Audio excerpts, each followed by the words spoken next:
इस कार्यक्रम के पुण्यार्जक हैं श्री विनोद काला, श्रीमती किरण काला। सफेद डिटर्जेंट, मेरी चॉइस मेरा सफेद। स्पार्कल, कड़ी चिकनाई हटाए, बदबू दूर करे। चैंपियन ब्लू, रंग हीरो, दाग zero. Shantinath detergent private limited. Sagar ji, Sandhan Sagar जी महाराज की। मध्य प्रदेश की राजधानी भोपाल के स्मार्ट सिटी टीटी नगर दिगंबर जैन मंदिर की पंच कल्याण प्रतिष्ठा महामहोत्सव के मुख्य मंडप से हम और आप बहुचर्चित विश्व विज्ञान शंका समाधान के कार्यक्रम में हम और आप अपनी शंकाओं का समाधान प्राप्त करें। उसके पूर्व पारस चैनल, जिनवाणी चैनल, आदिनाथ चैनल और प्रमाणिक ऐप के माध्यम से जो इस कार्यक्रम को घर में बैठ के देख सुन रहे हैं, उन सभी का और यहाँ पर उपस्थित हमारे भारतीय जनता पार्टी के अध्यक्ष भोपाल श्रीमान रविंद्र जी यति और श्रीमती कृष्णा जी गौर, मंत्री मध्य प्रदेश शासन, उनका हार्दिक अभिनंदन स्वागत करते हैं। और आइए चलते हैं, हम और आज परम पूज मुनिवर के श्री चरण नमन करते हुए आशीर्वाद प्राप्त करेंगे और निवेदन करेंगे जी। और आइए सर्वप्रथम मैं हमारे सम्माननीय अतिथियों के सम्मान के लिए आवाज दूंगा। मध्य प्रदेश शासन की मंत्री श्रीमती कृष्णा जी गौर हमारे बीच उपस्थित हैं। मैं चाहूँगा परम पूज मुनिवर के श्री चरणों में नमन करते हुए आशीर्वाद प्राप्त करेंगे और महोत्सव कमेटी की ओर से सम्मान का कार्यक्रम संपन्न करेंगे। श्रीमान राजेश जी मड़वैया, अरविंद जी सुपारी और साथ में और महोत्सव कमेटी आएंगी और राकेश जी अनुपम, ये सभी आएंगे। सम्माननीय विधायिका मध्य प्रदेश शासन मंत्री श्रीमती कृष्णा जी गौर का महोत्सव कमेटी की ओर से सम्मान का कार्यक्रम संपन्न करेंगे। और मैं चाहूँगा आप ताली बजाकर सम्माननीय अतिथि का सम्मान करें। श्रीमती राजेश जी आए महिला सम्मान के लिए, श्रीमती राजेश जी और डॉक्टर गौरवी जी भी आ जावे महिला सम्मान के लिए। आइए डॉक्टर गौरवी जी, ताली बजा के सम्मान करें। इसी क्रम में हमारे बीच में भारतीय जनता पार्टी के अध्यक्ष भोपाल से श्रीमान रविंद्र जी यति हमारे बीच उपस्थित हैं। मैं चाहूँगा महोत्सव कमेटी सम्माननीय श्रीमान महोत्सव कमेटी के अध्यक्ष भाई अमर जी अपनी टीम के साथ सम्माननीय रविंद्र जी यति भोपाल भारतीय जनता पार्टी के अध्यक्ष, उनका सम्मान का कार्यक्रम संपन्न करेंगे और आप जोरदार ताली बजा के सम्मान करेंगे। और श्रीमती कृष्णा जी गौर को परम हेलो हेलो हेलो और आइए इसी क्रम में जिन्होंने आज गुणैतन टेस्ट के रूप जोड़ने का ओम ओम माइक ठीक करो। और आइए इसी क्रम में मैं आमंत्रित करूंगा जिन्होंने आज गुणैतन ट्रस्टी ग्रुप में विशेष रूप से जुड़ने का अवसर प्राप्त किया, डॉक्टर भागचंद जी, श्रीमान हजारीलाल परिवार, नेहरू नगर भोपाल। वे आए परम पूज मुनिवर के श्री चरणों में नमन करते हुए आशीर्वाद प्राप्त करेंगे। श्रीमान और इनके सम्मान के लिए आवाज दूंगा श्रीमान संजीव जी जैन अलंकार परिवार, वे आएंगे। सम्माननीय डॉक्टर और डब्बू अलंकार जी भी आए, साथ में सुनील जी पटेल जवाहर चौक, ये भी आएंगे। सम्माननीय डॉक्टर भागचंद जी हजारीलाल परिवार का गुणैतन परिवार की ओर से सम्मान का कार्यक्रम संपन्न करेंगे। इसी क्रम में आज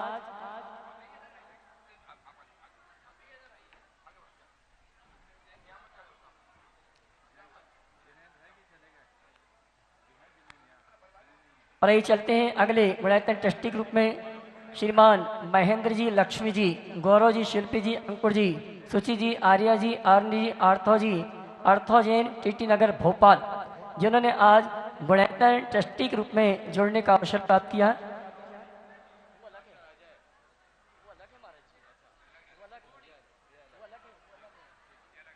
श्रीमान महेंद्र जी, लक्ष्मी जी परिवार, ताली बजा के उनका सम्मान करेंगे।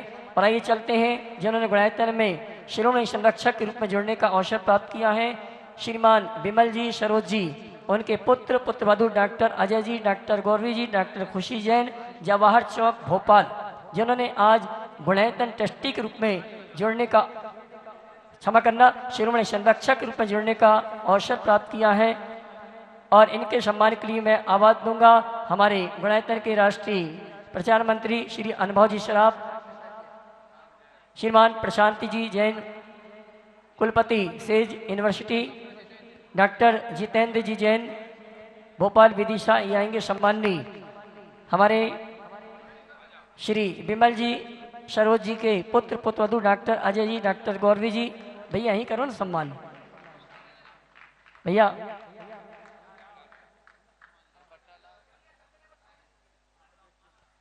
और आइए मैं आमंत्रित करूंगा हमारे जैन समाज के गौरव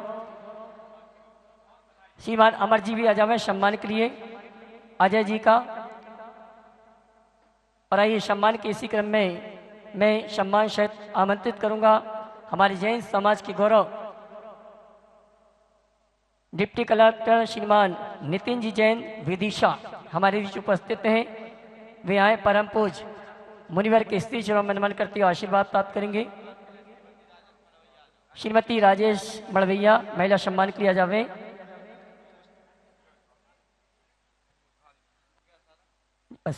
श्रीमान नितिन जी जैन डिप्टी कलेक्टर विदिशा वे भी आए परम पूज मुनिवर के स्त्री चरणों में नमन करते हुए आशीर्वाद प्राप्त करें। और आइए चलते हैं और इसी क्रम में,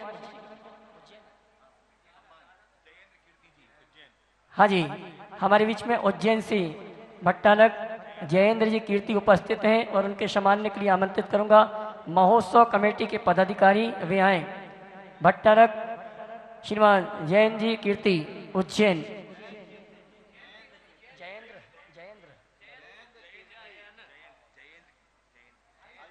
जयेंद्र कीर्ति जी आ रहे हैं।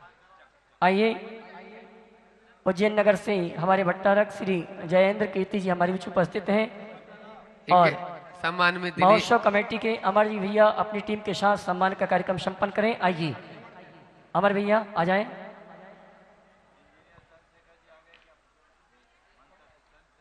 इंजीनियर चंद्रशेखर जी यदि विदिशा यहाँ पहुंच चुके हो तो श्रीमान मंच पे आ जाएं। चंद्रशेखर जी विदिशा अगर उपस्थित हैं तो मंच पर आए।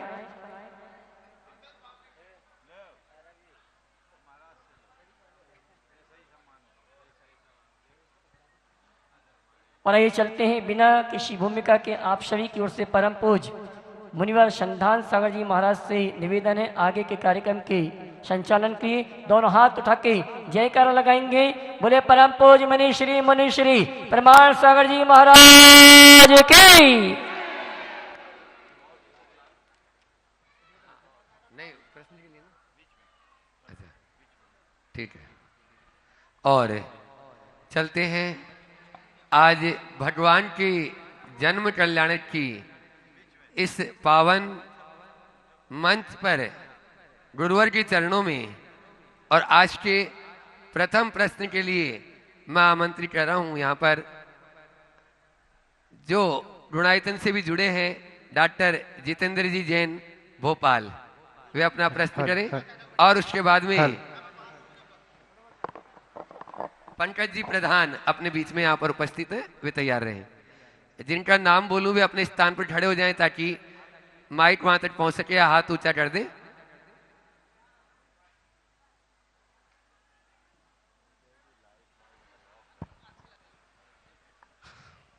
मुनित्रय के चरणों में बारंबार नमोस्तु नमोस्तु नमोस्तु। चुलक महाराज जी के चरणों में छामी। महाराज जी, दो प्रकार के ज्ञान मैंने पढ़े थे, प्रत्यक्ष और परोक्ष ज्ञान। एक सामव्यावहारिक प्रत्यक्ष ज्ञान और परोक्ष ज्ञान क्या एक ही है, और यदि अंतर है तो क्या है? देखिए, लोक व्यवहार में बहुत सारी चीज़ें हैं जिसको हमें मानना पड़ता है। जैसे कोई काठ के घोड़े पे बैठता है तो उसको हम घोड़ा बोल देते हैं। ऐसे ही व्यवहार चलाने में जो प्रत्यक्ष नहीं हो फिर भी प्रत्यक्ष है, उसको समव्यवहारिक कहते हैं, है तो परोक्ष। नमोस्तु। पंकज जी प्रधान भोपाल और उसके बाद में तैयार रहेंगे डॉक्टर अजय जी जैन भोपाल गुणायतन ट्रस्टी। नमोस्तु गुरुदेव। गुरुदेव, सबसे पहले तो मैं आचार्य गुरुवर को प्रणाम करता हूं जिनकी आध्यात्मिक छेनी से आप जैसे प्रतिमा और आप जैसी प्रतिभा को उन्होंने निखारा, जो आज देश में मैंने 55 वर्ष की आयु हो गई है, जिनायतन और धर्मायतन तो बहुत बनते हुए देखे हैं, लेकिन विश्व में पहली बार गुणायतन बनते हुए देख रहा हूं, जो कि भगवान बनने की आंतरिक क्रिया है, जहां पर प्रथम गुण स्थान से 14वें गुण स्थान तक की क्रिया वहां पर प्रत्यक्ष रूप से होगी। कल देश के मूलधन विद्वान जो हमारे डॉक्टर एसपी भारल जी हैं, उन्होंने भी कहा था कि मैं जब वहां पहुंचा तो मुझे अलौकिक और दिव्य अनुभूति हुई। हम भी चाहते हैं कि जल्दी से वो प्रारंभ हो, हम सबको अलौकिक और दिव्य अनुभूति के दर्शन साक्षात वहां पर करना पड़े। मेरा शंका ये समाधान प्राप्त करना चाहता हूं कि प्रथम गुण स्थान से लेके 14वें गुण स्थान तक कैसे पहुंचा जा सकता है, आत्म तत्व को कैसे पहुंचने की क्रिया है, और वर्तमान जो हमारा पंचम काल है उसमें जो हमारे साधुगण हैं वो कौन सी गुण स्थान तक पहुंच सकते हैं, और फिर 14वें गुण स्थान तक पहुंचने में कितने लाख वर्ष उनको और लगेंगे। नमस्ते महाराज। देखिए, गुणस्थान हमारे चेतना के गुणात्मक विकास का प्रतीक है। ये हमारे मन वचन काय की प्रवृत्तियां और आवेग संवेग के परिणाम से होती है। अगर हम दूसरे शब्दों में कहें तो हम कह सकते हैं हमारे एक्टिविटीज और इमोशंस पल पल में बदलते हैं, और इनको मापने का एक अंतरंग पैमाना है गुणस्थान। हर व्यक्ति की हर पल एक्टिविटीज बदलते रहती है और इमोशंस बदलते रहते हैं। अनंत जीव है, उस दृष्टि से अनंत है, लेकिन इन सब को 14 भागों में विभाजित किया है, और उसमें सबसे पहले मिथ्या दृष्टि जो भूल भरी दृष्टि का द्योतक है, और सबसे अंत है योग केवली जो अपनी चेतना का चरमोत्कृष्ट रूप है। उसके बाद हम सीधे सिद्ध अवस्था को प्राप्त कर लेते हैं। तो मिथ्या दृष्टि से लेकर के सिद्ध अवस्था तक की संपूर्ण जीवन यात्रा हम इसमें देखते हैं और समझते हैं। वर्तमान में मुनिराज 7 गुण स्थान तक जा सकते हैं, उससे ऊपर जिस ध्यान की आवश्यकता है आज वो संभव नहीं। डॉक्टर अजय जी जैन और साथ में ही डॉक्टर गौरवी जैन जो शिरोमणि संरक्षक गुणायतन, जो आज ही गुणायतन से शिरोमणि संरक्षक के रूप में जुड़े हैं, पूरे परिवार के साथ में डॉक्टर साहब अपना एक प्रश्न कर रहे हैं, और उसके बाद में तैयार रहेंगे अपने बीच में पूज्य निर्णय सागर जी महाराज के गृहस्थ अवस्था के भाई हैं यहाँ पर सुनील जी जैन मुरारिया, शैलेंद्र जी जैन मुरारिया।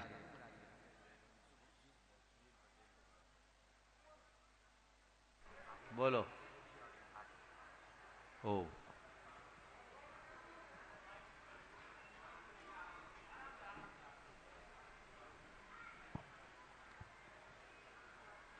एक कार्यकर्ता तैयार रहे ताकि माइक जिसका नाम बोले वहां तक पहुंचा। हेलो हेलो हेलो, नमोस्तु महाराज जी, नमोस्तु महाराज जी। आपने आज सुबह बताया था कि मर्म के हिसाब से कर्म करोगे तो धर्म होगा।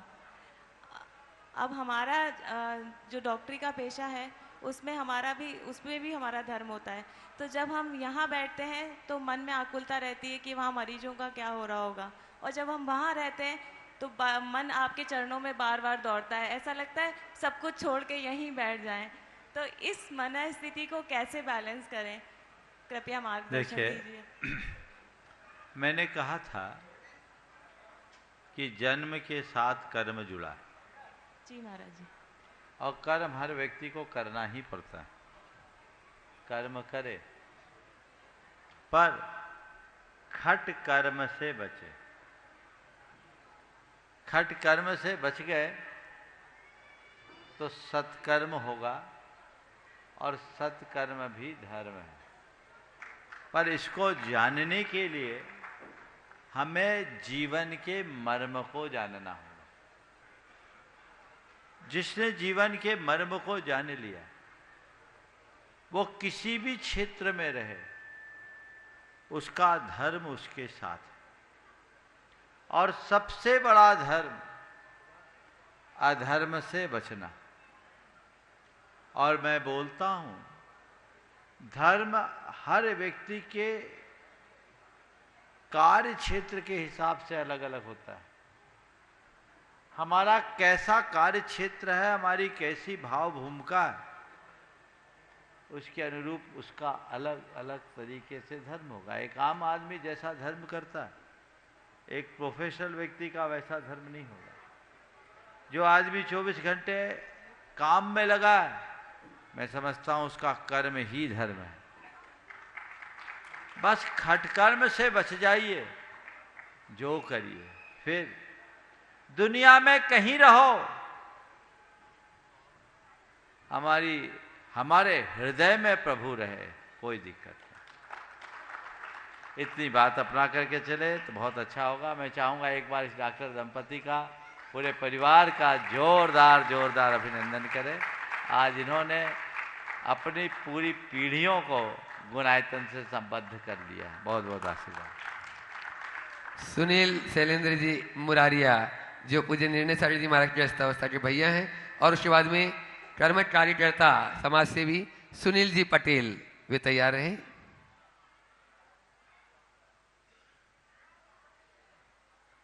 बोले, प्रश्न बोले। बोलो। मुरारिया जी हैं यहाँ पे? है।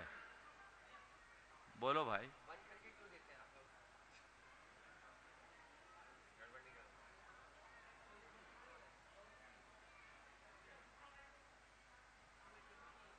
माइक वाले भैया थोड़ा सा अलर्ट रहे हैं।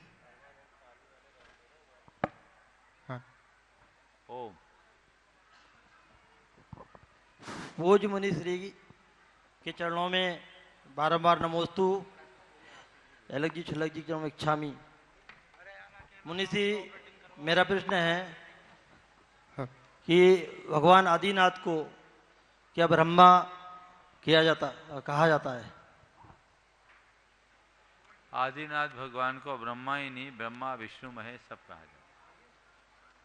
जैन धर्म में ब्रह्मा विष्णु महेश की अलग अवधारणा। जैन धर्म में ब्रह्मा विष्णु महेश ये तीनों हमारी अपनी आत्मा की ही परिणति मानी जाती। ब्रह्मा कौन है? जो हमारा निर्माण करे।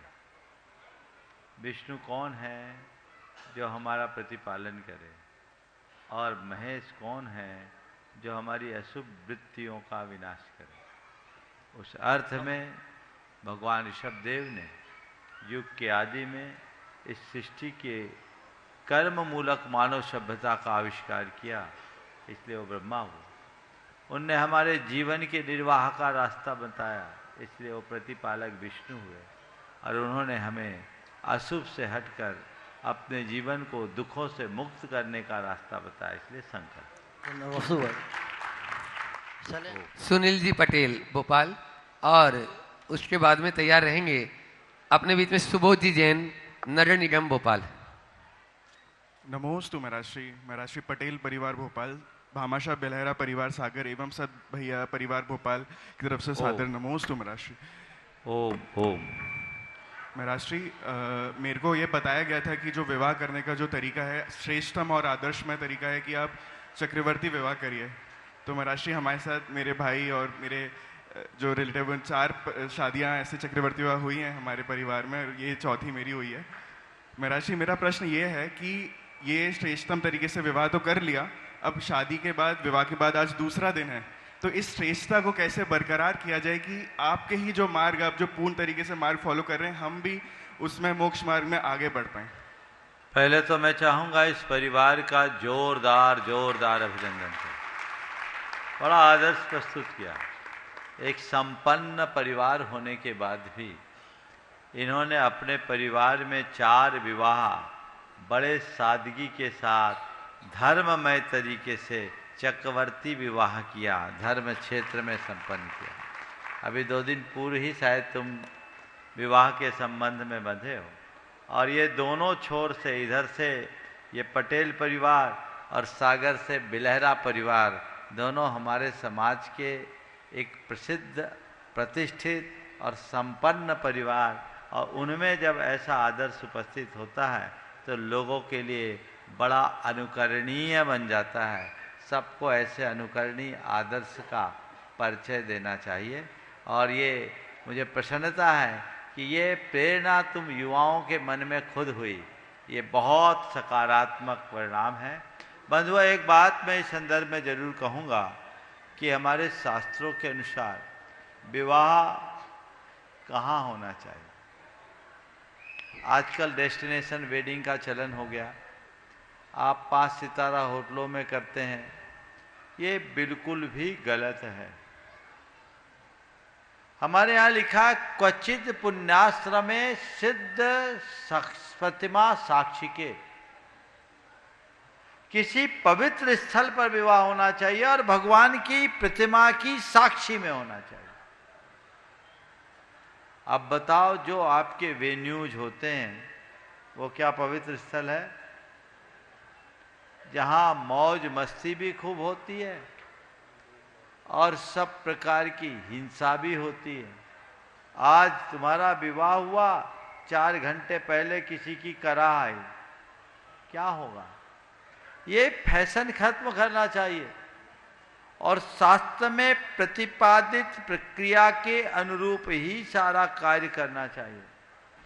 विवाह एक मांगलिक अनुष्ठान है, इसमें आप लोगों को वैसा ही ध्यान रखना चाहिए जैसा आप गृह प्रवेश के टाइम में रखते हैं। दिन में संपन्न करें, भगवान की साक्षी में करें और विशुद्धि के साथ विधि विधान पूर्वक करें, तो आपका विवाह सार्थक होगा और सधेगा। नहीं तो पानी ग्रहण संस्कार के टाइम में ही सबसे ज़्यादा हंसी मजाक और फुहड़पन होता है। ये अच्छी बात नहीं है। आप लोगों ने ये किया, मुझे बहुत हर्ष है, प्रसन्नता है और मैं सोचता हूँ कि ऐसे और लोग भी प्रेरित होंगे और व्यर्थ के अंधानुकरण से ऐसा आदर्श व्यवस्थित करेंगे। मैं आप सबसे कहता हूँ, आपके पास संपन्नता है और आप चाहते हैं कि मैं खर्च करूं, तो कोई रचनात्मक कार्य में करो। ऐसे चक्रवर्ती विवाह करो, सादे समारोहों में विवाह करो और उस पैसे के खर्च को बचा करके कुछ अच्छे कार्य करो। मैं कहता हूँ, एक विवाह अपना करो और 100 विवाह किसी गरीब कन्या का करा दो, सारा काम होगा, तुम्हारा नाम भी होगा और पुण्य में काम भी लगेगा। तो इसलिए फालतू अंधानुकरण से बचना चाहिए। तुमने पूछा आगे हम क्या करें? अब श्रावक बन गए हो और श्रावक बनते ही हमारे यहाँ कहा गया, त्रिवर्ग का पालन करो, अर्थात धर्म, अर्थ और काम, इन 3 पुरुषार्थों के मध्य सम्यक संतुलन बना करके जियो। अब गृहस्थ बन गए हो, अकेले नहीं। अभी तक अकेले थे, कोई जिम्मेदारी नहीं थी। अब मेरी जिम्मेदारी है। तुम्हारे विवाह को धर्म विवाह कहा जाता है और तुम्हारी जो विवाहिता है वो तुम्हारी धर्म पत्नी है। तो धर्म का विशेष ख्याल रखना है। अर्थ के उपार्जन में और काम के आलंबन में भी धर्म का नियंत्रण रख करके चलोगे, जीवन की सतत उन्नति होगी और आगे बढ़ेंगे। बहुत बहुत आशीर्वाद। और अब मैं आवाज दे रहा हूं, आप देख रहे हैं ये इतना बड़ा अनुष्ठान यहाँ पर गुरुवर के आशीर्वाद से चल रहा है और इसमें अनेक हाथ लगते हैं। ऐसे ही एक सुबोधजी जैन अधीक्षण यंत्री नगर निगम भोपाल, जिन्होंने इस पंच कल्याण की सानंद सफलता और यहाँ पर ये जो पांडाल वगैरह बना, बहुत अहम भूमिका निभाई। एक बार जोरदार तालियों से उनका स्वागत भी कर दें। वे अपना प्रश्न गुरु चरणों में रखें और उसके बाद में मैं आवाज दूंगा। आज अपने बीच में यहाँ पर मध्य प्रदेश के यशस्वी मंत्री हैं, विधायिका कृष्णा जी गौर यहाँ पर उपस्थित हैं। वे अपना प्रश्न गुरु चरणों में रखेंगे। महाराज जी के चरणों में त्रिवार नमोस्तु क्षुल्लक इच्छामि। महाराज जी, मेरे एक लघु प्रश्न है कि सामाजिक एवं धार्मिक आयोजन कैसे हों कि उनका प्रयोजन सफल हो। आजकल दिखावे को प्राथमिकता देते हैं जिससे मूल प्रयोजन गौण हो जाता है। कृपया मार्गदर्शन दें। देखिए, सामाजिक और धार्मिक आयोजन के लिए आपने पूछा प्रयोजन। जिस प्रयोजन से हम सामाजिक धार्मिक आयोजन कर रहे हैं वो प्रयोजन दिखना चाहिए। थोड़ा बहुत तामझाम ग्लैमर तो आज का युग है, उसके बिना लोग आकर्षित नहीं होते, लेकिन इन तामझाम में ही हम उलझ गए तो मूल चीज़ हाथ से छिटक जाती है। हमें भाव विशुद्धि के साथ और सेवा भाव के साथ ऐसे कार्य करने चाहिए और इनका और कोई दूसरा लक्ष्य नहीं रखना चाहिए।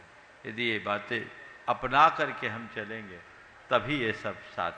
नमस्ते महाराज।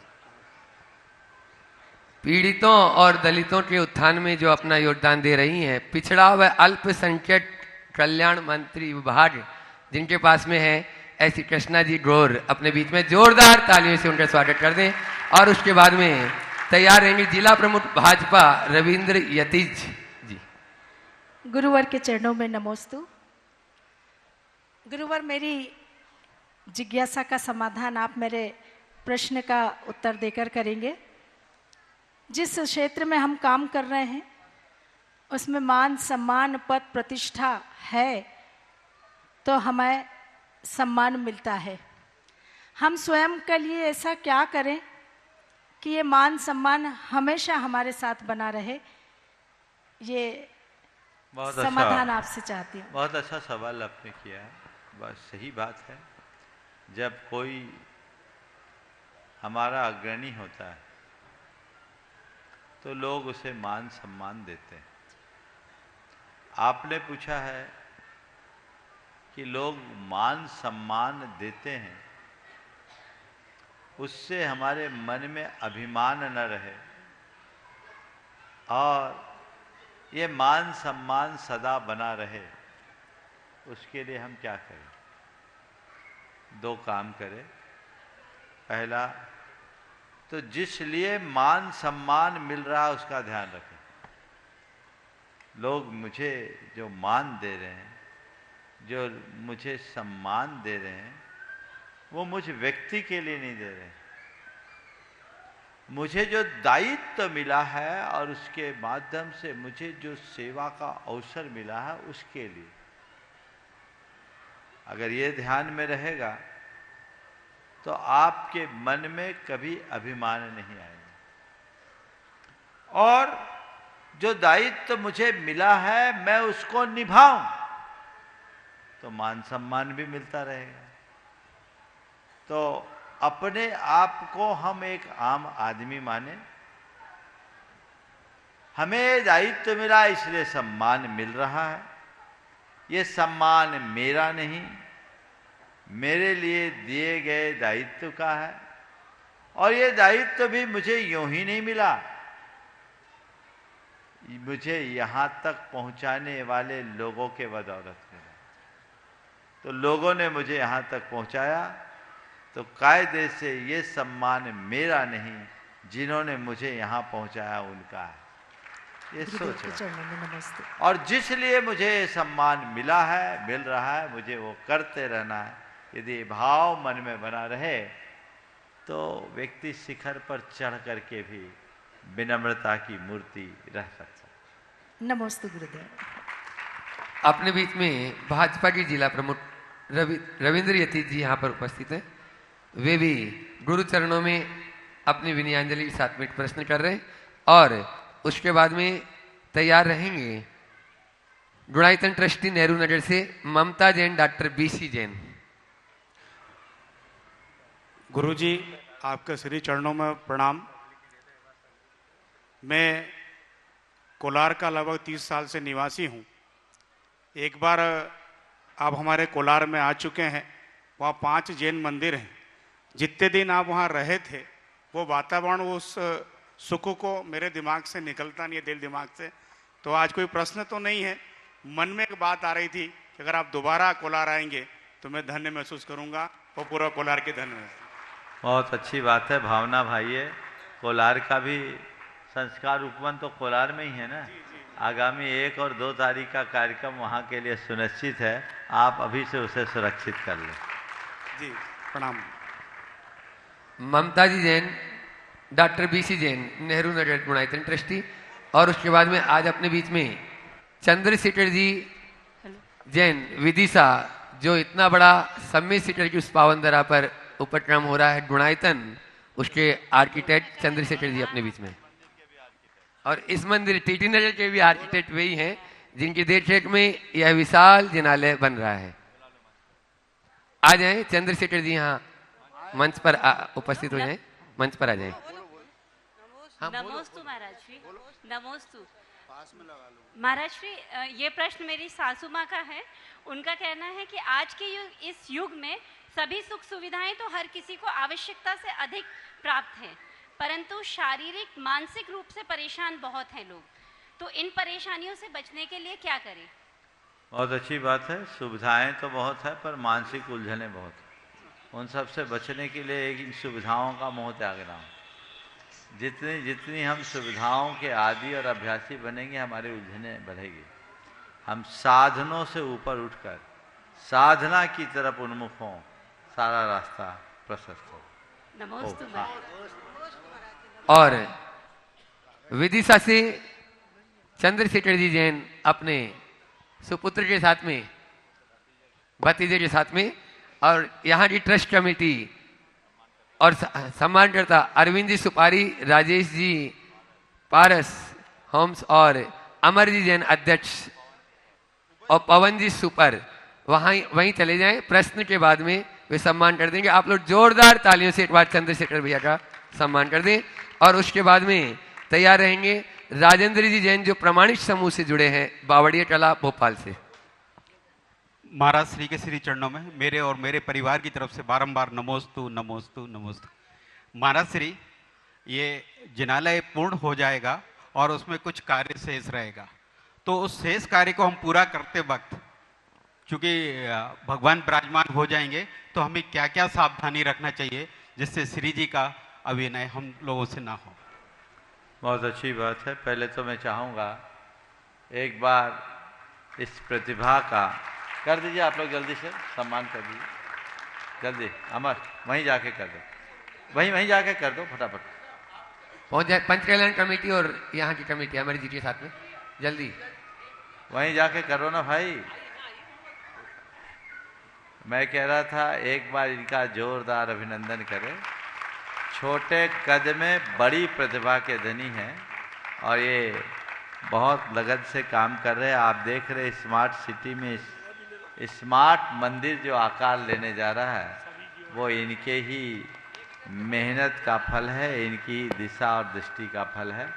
गुणायतन तो सारे विश्व में प्रसिद्ध है ही, अब ये टीटी नगर का मंदिर भी वैसी ही प्रसिद्धि को प्राप्त होगा। आपने पूछा मंदिर के प्रतिष्ठा के उपरांत उसके निर्माण कार्य में हमें कौन सी सावधानियां रखनी। देखिए, आपने तो पहले ही सावधानी रखी है, प्रतिष्ठा हो गई, हो रही है, नीचे का तल तो पूरा पूर्ण हो ही गया। अब भगवान अभी वहीं विराजेंगे, तो जहाँ भगवान विराजे वहाँ पूर्ण शुद्धि का ध्यान रखें। ऊपर के तलों में जब भी कारीगर जाए, जूते चप्पल, गुटखा, मसाला, तम्बाकू पर परहेज रखें। कुछ काम ऐसे हैं जिनके लिए उनको अपने चरणों में कुछ पहनना जरूरी होगा, तो उसके लिए आप कस्टमाइज आप ग्लव्स टाइप के बना दीजिए, पैरों में उस तरह की चीज़ें बना दीजिए जो बैड कंडक्ट हो और उस पर काम करे। जूते चप्पल का प्रयोग ना हो। आप कारीगर से बोल दें कि तुम किसी भवन में काम नहीं कर रहे हो, तुम मंदिर में काम कर रहे हो, और मंदिर के इस निर्माण कार्य में तुम्हें वो सारी पवित्रता रखनी होगी जो मंदिर में रखी जाती है।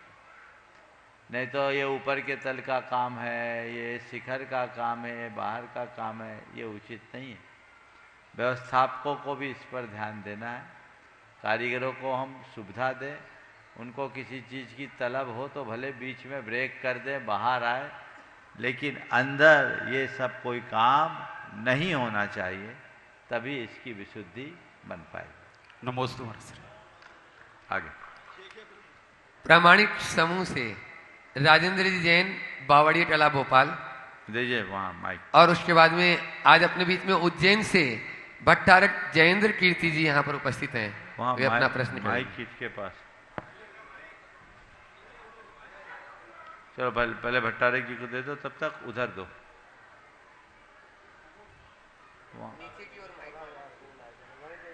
ओम। यहाँ माइक है। हाँ, भट्टारक जी जयेंद्र कीर्ति जी अपना प्रश्न करें, तब तक माइक वहां तक पहुंच जाएगा राजेंद्र जी तक। नमोस्तु भगवान, नमोस्तु। शुल्क जी को इच्छामी इच्छामी इच्छामी। महाराज श्री, मेरा एक छोटा सा निवेदन है कि चतुर्मास में कलश की स्थापन होती है, निष्ठापन के बाद कलश घर लोग लेके जाते हैं और घर में स्थापित करते हैं। करने के बाद मैं देखता हूं कि कलश को पुनः खाली करके उनको चमकाने के चक्कर में रहते हैं। इसका जरूर आप महाराज जी मंच के माध्यम से बताएं, क्या इनको ये कार्य करना चाहिए या नहीं करना चाहिए? ये मेरा छोटा सा प्रश्न है महाराज। देखिए, मंगल कलश एक मांगलिक प्रतीक होता है। यदि आप ऐसे मांगलिक प्रतीकों को अपने घर ले जाते हैं तो उसे मांगलिक मान करके मांगलिक तरीके से रखें। घर के पवित्रतम स्थान में उसे स्थापित करें ताकि उससे उसका प्रभाव आ सके और लोग लाभान्वित हो सके। हाँ, बीच बीच में उसकी द्रव्य सामग्री बदलते रहना चाहिए ताकि समय के प्रभाव से वो घुनने आदि से बचे, और जो सामग्री है उसे भगवान के दरबार में अर्पित कर देना चाहिए। उसे वैसे रखा जा सकता है। ज़्यादा जीर्ण शीर्ण हो तो ये कलश तो विसर्जित होकर के पहुँचते हैं। तो आप उसका, कई लोग होते हैं हमारे यहाँ बहुत कलश है, हम उनका क्या करें, हर साल ही रखना है, तो उनका आप मांगलिक कार्यों में प्रयोग कर सकते हैं। और ज़्यादा हो तो अपने इष्ट मित्रों को भेंट भी दे सकते हैं ताकि उनके घर में वो मंगलवर्धक बने। राजेंद्र जी जैन बावड़िया टला जो गुणायतन के ट्रस्टी भी और प्रमाणित समूह से भी जुड़े हैं, और उसके बाद में माइक यहाँ पूज्य छुल्लक स्वरूप सागर जी तक पहुँचा दें, यहाँ तक लगाएं। त्रिमुन राजों के चरणों में बारंबार नमोस्तु नमोस्तु, छुल्लक जी के चरणों में इच्छामि। महाराज जी, मेरा प्रश्न है कि पुण्य के फल स्वरूप हमें वैभव और संपदा प्राप्त होती है। वैभव संपदा के त्याग से पाप, और त्याग से पुण्य, और उसके उपभोग से पाप होता है। तो उसके त्याग से हमें पुण्य फिर से मिलता है, जिसके फलस्वरूप फिर हमें वैभव संपदा रहती है। तो इस व्यवस्था में वैराग्य कैसे प्राप्त होता है महाराज जी, यह प्रश्न कर। बहुत अच्छा सवाल कि पुण्य की वजह से वैभव मिलता है, अवैभव में भोग मिलता है, भोगने से पाप होता है, और त्यागने से फिर पुण्य मिलता है। तो हम करें क्या? त्यागेंगे तो पुण्य मिलेगा, पुण्य मिलेगा फिर वैभव मिलेगा, फिर वैभव मिलेगा तो भोग मिलेगा, भोग मिलेगा भोगेंगे तो पाप होगा, और त्यागेंगे तो पुण्य मिलेगा। तो पुण्य पुण्य पुण्य करके क्या करे, शायद यही पूछना चाह रहे हैं। हाँ, मैं आपसे कहता हूं कि पुण्य नहीं करोगे तो तुम्हारे पास करने को क्या है? करने के लिए दो ही है, या तो पुण्य करोगे या पाप। समझ गए? तो पुण्य नहीं करोगे तो क्या करोगे? बोलो, माइक दे दो उनको भाई। पुण्य नहीं करेंगे तो क्या करेंगे? पाप करेंगे। अब पाप करोगे तो फिर क्या होगा बोलो? फिर तो कुछ भी नहीं रहेगा ना। जी महाराज। तो भाई पुण्य करना तो तुम्हारी मजबूरी है, पुण्य करो, नहीं तो पाप जकड़ेगा। लेकिन पुण्य को भोगो मत, उसका त्याग करो। पुण्य को भोगने से पाप होता है, और पुण्य को त्यागने से पाप कटता है। पाप से बचा भी जाता है और उसी से पाप कटता है। तो पुण्य के फल को त्यागो, उसका उपभोग मत करो, उपभोग से बचो। तो महाराज फिर पुण्य आएगा, आने दो, तकलीफ नहीं देगा। पुण्य तुम्हारे जीवन में जितना आता आने दो, डिपॉजिट रहने दो। भोगने में तकलीफ है, पड़ा है पड़े रहने दो। हमारे तीर्थंकर परमात्मा के लिए कहा जाता है पुण्य फलारहंता, वो पुण्य के फल रूप है। पड़ा है पुण्य, महान आत्माओं का पुण्य पड़ा होता है, लेकिन उनकी विशेषता यही होती है कि पुण्य का भोग नहीं करते, पुण्य का उपयोग करते हैं। जी महाराज। सेवा परोपकार परहित में पुण्य का उपयोग करोगे तो तुम्हारा पुण्य और बढ़ेगा। लेकिन जब हम पाप पुण्य से ऊपर उठने को होंगे तो पुण्य अपने आप छूट जाएगा। पाप को बुद्धिपूर्वक छोड़ना पड़ता है, पुण्य को छोड़ने की जरूरत नहीं पड़ती। पुण्य स्वतः छूट जाता है। समझ गए? अभी वैराग्य इसलिए का रास्ता है। अपने पास और कोई दूसरा चारा नहीं है, एक ही उपाय है। उस उपाय का आलम्बन लेकर हम अपने जीवन को बेहतर बनाएं। और संग के गुलदस्ते के एक पुष्प क्षुल्लक स्वरूप सागर जी तक ये माइक जाए, उससे पूर्व आपको बता दूं, जो बाहर ऑनलाइन भी सुन रहे हैं और यहाँ पर भी आप सब बैठे हैं, पूज्य गुरुवर की मात्र ये 16 ही पुस्तकें, 4 बातों पर नहीं, 4 बातों पर 16 पुस्तकें हैं, अपितु अभी तक 50 पुस्तकें प्रकाशित हो चुकी है। उन अभी जो ये 4 बातों पर 16 पुस्तकें आप लोगों को इस पंच कल्याण प्रतिष्ठा महामहोत्सव में नए रूप में उपलब्ध कराई जा रही है, जो संसार की 4 बातों को छुड़ाने वाली और मोक्ष की वे 4 बातें जो हमको मुक्ति दिलाने वाली हैं, ऐसी 4 बातें हर घर में रहे। गुरुवर की यह वाणी जन जन की कल्याणी है। जरूर आप, क्योंकि सत्य साहित्य हमारा सबसे बड़ा जीवन साथी है जो पल पल हमें संभालता है। आप आज ही, जिसकी कीमत 2800 रुपये है, लेकिन पुण्यार्जक परिवारों द्वारा वह मात्र 1100 रुपये में 16 किताबें आपको उपलब्ध है, वह गिफ्ट पैक के रूप में उपलब्ध कराई जा रही है। आप आज ही अपनी बुकिंग करा दें। प्रामाणिक ऐप और वेबसाइट मुनि प्रमाणसागर.net, इन दोनों पर वह फार्म भी उपलब्ध है। आप उस पर भी जाकर, क्योंकि अब सीमित संख्या में यह अवसर आपको प्राप्त होगा। मात्र 500 ही सेट अभी उपलब्ध हुए हैं। अब 20 तारीख के पहले पहले आप जितना ले लेंगे, यहाँ बाहर ऑफलाइन पर भी काउंटर पर जाएं और आप उस पर रिसिप्ट बनाकर अपनी बुकिंग आज ही करा लें, जिसमें है 16 कारण भावनाओं पर प्रवचन, तो उसमें ही 10 लक्षण पर आपको प्रवचन श्रृंखला 4 बातें मिलेगी। ABCD या ककरा जीवन का स्वराक्षर आदि पुस्तकें, हाइकू, गुरुजी की हाइकू की 3 पुस्तकें, ऐसे लगभग 16 पुस्तकें मुनिश्री की 4 बातें आप अवश्य लें, खुद भी लें, दूसरों को भी पढ़ाएं। और साथ में आज जन्म कल्याण के पावन अवसर पर मात्र वह भट्टामर की जो प्रवचन, अद्भुत प्रवचन श्रृंखला प्रामाणिक विवेचन के साथ में, जिसकी कीमत 250 रुपये है, आज आपको मात्र 100 रुपये में यहाँ काउंटर से उपलब्ध हो सकती है। आप उसे भी लें। और अब मैं चलता हूँ क्षुल्लक स्वरूप सागर जी के पास और उनसे अनुरोध करूँगा कि उनकी अपनी कोई शंका नहीं होती, वो तो शंकाओं के और ऊपर उठ रहे हैं, अपनी शंका के माध्यम से आप सबको लाभान्वित करें। मुनीत्रय के और उसके बाद में माइक महाराज जी तक भी तैयार कर दे। माइक में ना मुनीत्रय के चरणों में बारंबार नमोस्तु। महाराज श्री सामान्य से गृहस्थ को त्रिवर्ग का पालक माना जाता है, धर्म अर्थ काम पुरुषार्थ रूप। और ऐसा सामान्य से कहा जाता है कि 24 घंटे में से तीनों पुरुषार्थों में 8-8 घंटे बांट देने चाहिए। लेकिन चूंकि आज सभी की व्यस्तता अधिक है, तो क्रिया रूप धर्म में 1-2 घंटे ही लोग दे पाते हैं।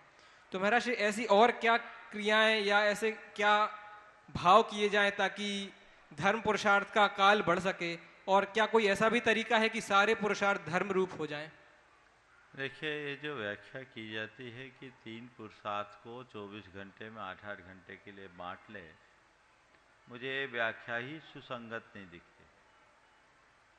हमें तीनों पुरुषार्थों में समन्वय बना करके चलना चाहिए और अर्थ और काम के साथ धर्म से सदैव जुड़ा रहना चाहिए।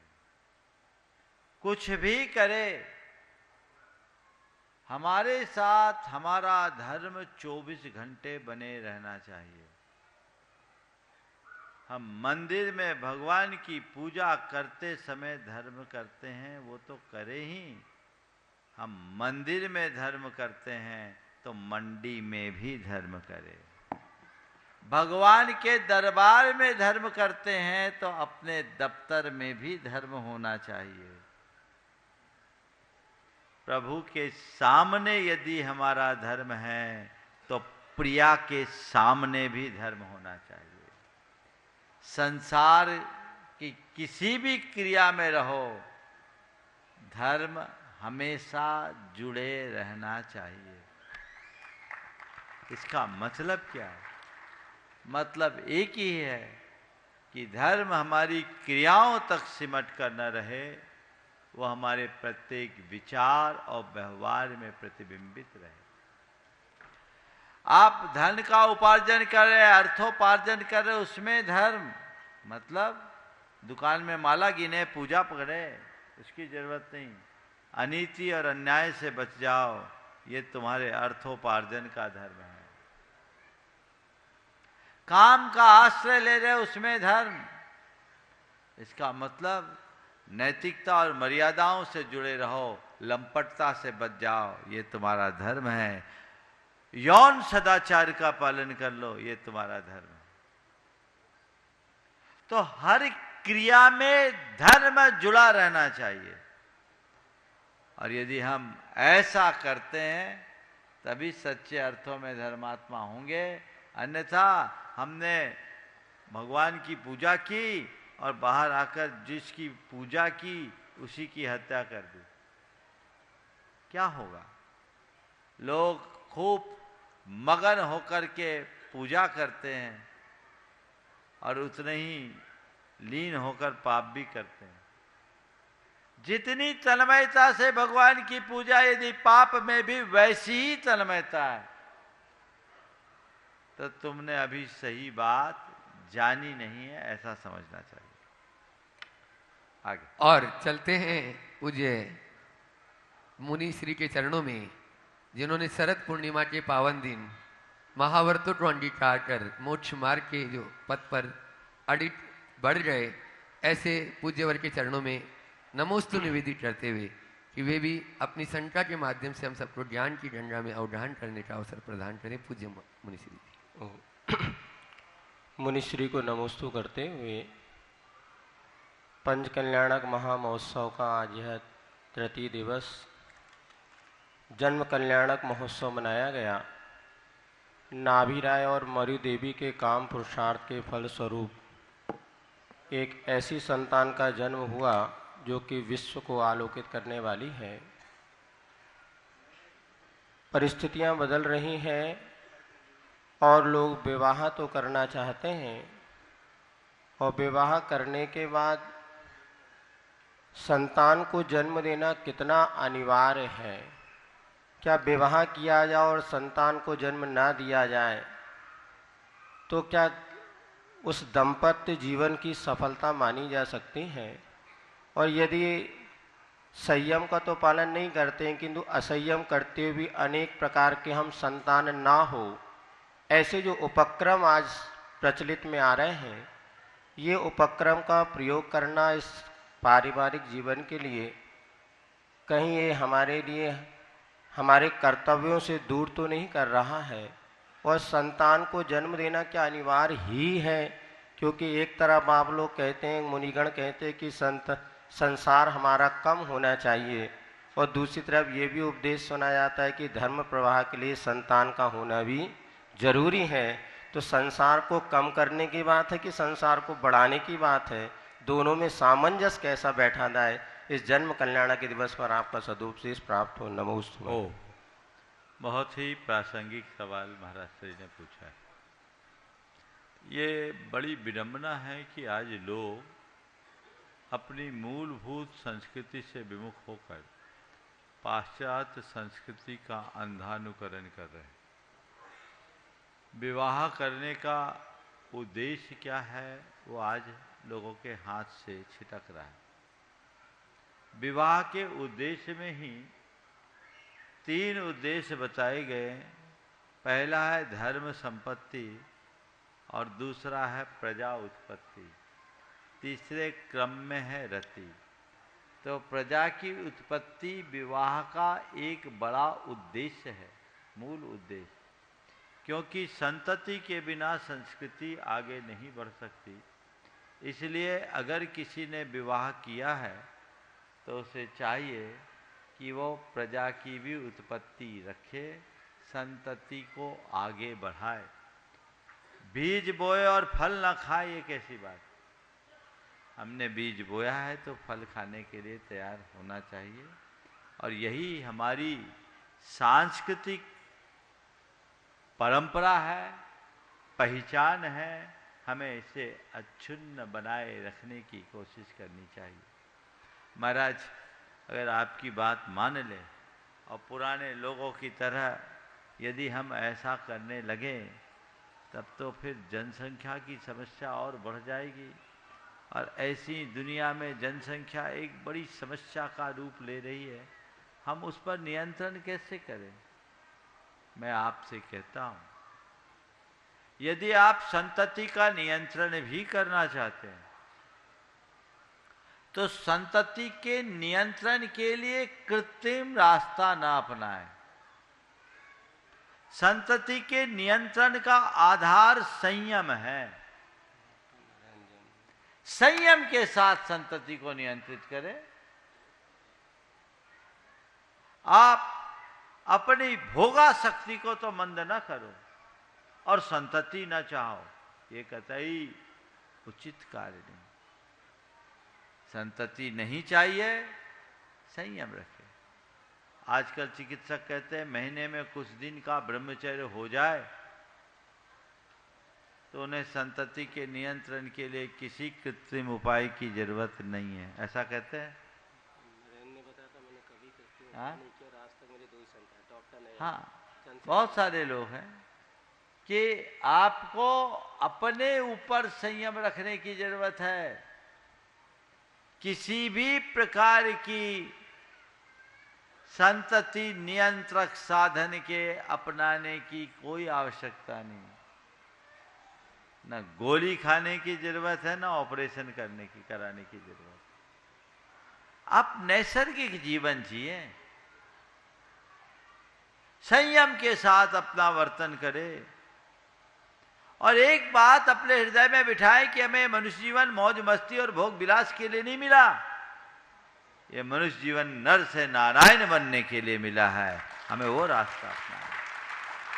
हम नर से नारायण बनने का मार्ग प्रशस्त करें, नर से नारकी बनने का रास्ता न चुने। उत्तम कर्म करें। इसलिए इन बातों को हम ध्यान में रख करके चलेंगे, तभी हमारा मार्ग प्रशस्त होगा और हम अपने जीवन को बेहतर बना पाएंगे। पंच कल्याणक में आप सब लोग उपस्थित हुए हैं। भगवान के आदर्शों को आत्मसात करें और अपने जीवन के क्रम को उसी अनुरूप आगे बढ़ा सके। मैं इसी भाव के साथ आज समय आप सबका हो गया। आज आपके बीच आपके यहाँ अतिथि जो पहले भी आई हैं और बहुत अच्छी भावना लेकर के आई हैं, उनके नाम के साथ ही नारायण का नाम जुड़ा है। वे आगे भी इसी तरह अच्छे काम करते रहे और समाज की सेवा में अपनी अग्रणी भूमिका निभाते रहे। मेरा यही आशीर्वाद है। बोलिए परम पूज्य आचार्य गुरुवर श्री विद्यासागर महाराज। पूज्य मुनि श्री 108 प्रमाण सागर जी महाराज की। अब अभी हेलो हेलो हेलो हेलो। और आइए चलते हैं सायंकालीन आरती।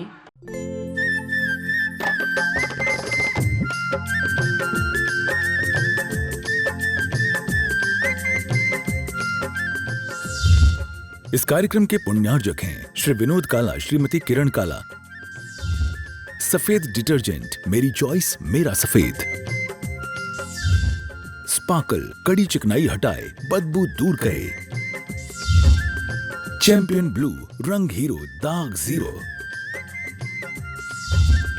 Shantinath detergent private limited, Kolkata.